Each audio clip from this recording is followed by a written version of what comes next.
आपको या आपके परिवार में किसी डॉक्टर ने इकोकार्डियोग्राफी टेस्ट के बाद ये बताया है कि आपके दिल की पंपिंग कैपेसिटी बहुत कम हो गई है या हार्ट फेलियर है? अक्सर लोग हार्ट फेलियर का नाम सुनते ही मान लेते हैं कि अब दिल में काम कम करना बंद कर दिया है और जिंदगी खत्म होने वाली। लेकिन ये एक बहुत बड़ा भ्रम है। आज हम बेहद आसान शब्दों में समझेंगे कि लो हार्ट पंपिंग असल में क्या है और मॉडर्न मेडिकल साइंस में इसका क्या इलाज। नमस्कार दोस्तों, मैं हूं doctor Shantanu Singhal, consultant cardiologist, Fortis hospital greater Noida. अपने 10 से ज्यादा सालों के मेडिकल एक्सपीरियंस में मैंने देखा है कि सही समय पर सही इलाज मिलने पे कमजोर से कमजोर दिल भी पूरी तरह स्वस्थ और नॉर्मल बनाया जा सकता है। चलिए इस विषय को गहराई में समझते हैं। हमारा दिल एक पंप है। जब ये सिकुड़ता है यानी कि स्क्वीज होता है तो शरीर में कितना खून आगे भेजता है उसे हम इजेक्शन फ्रैक्शन कहते हैं।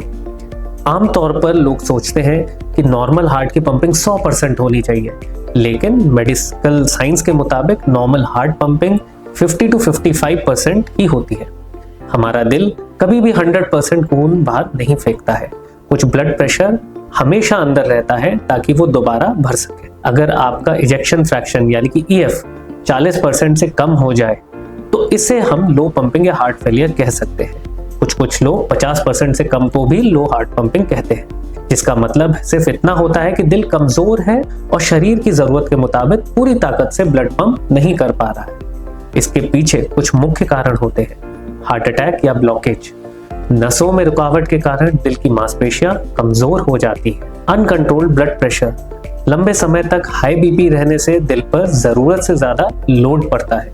एरिथमिया, दिल की धड़कन का बहुत ज्यादा अनियमित होना एरिथमिया कहलाता है। वायरल इन्फेक्शन या जेनेटिक्स, कभी कभी मामूली वायरस भी हार्ट की मसल्स को कमजोर कर देता है। इसका इलाज कैसे होता है? इसके लिए मुख्य रूप से 3 रास्ते होते हैं। पहला रास्ता एडवांस दवाइयां, जिसको हम GDMT बोलते हैं।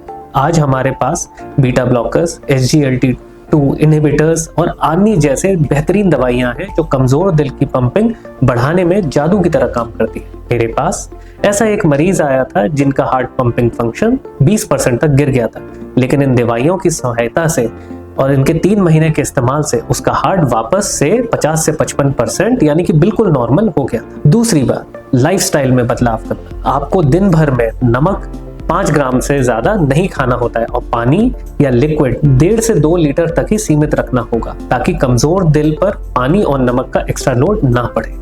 स्मोकिंग और अल्कोहल पूरी तरीके से नकार दिया जाए। तीसरा, डिवाइसेस जैसे ICD या CRTD।